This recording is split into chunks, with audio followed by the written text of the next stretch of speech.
后来乡亲啊，继续来看透早的5点，台中龙井工业路一栋透天厝来火烧厝，内底是住8个义工，有人紧急跳楼逃生，有人是掉离的火窟，最后有4个人互紧急送病院。消防局发现讲，这个导火点是伫1楼。 厝边讲，这个火烧的同时，有听到砰砰叫的声音，真有可能是这义工停伫1楼充电的电动车导火烧起来。半暝5点外，透天厝熊熊抢白烟导火，厝内几个人衫拢袂付清，赶紧走。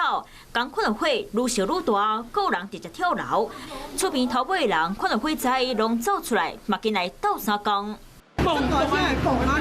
隔壁讲，当时听到爆炸声音，佮听到因兜1楼的警报声，叫是家己厝内着火，赶紧落去楼骹看，才发现是隔壁栋烧起来，白烟冲过来，警报器才弹。在上面有三个人在上面在将军呢。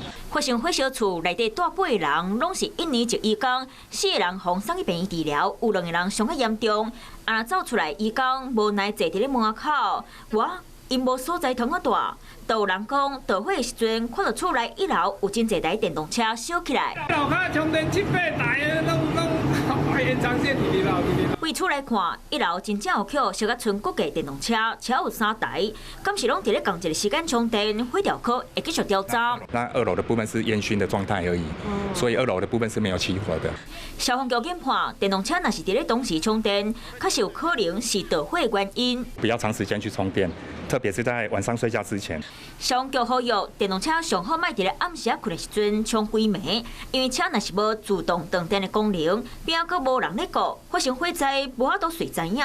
另外嘛莫牵烟灯线落去充电，厝内上好到警报器，才能把握时间走出来。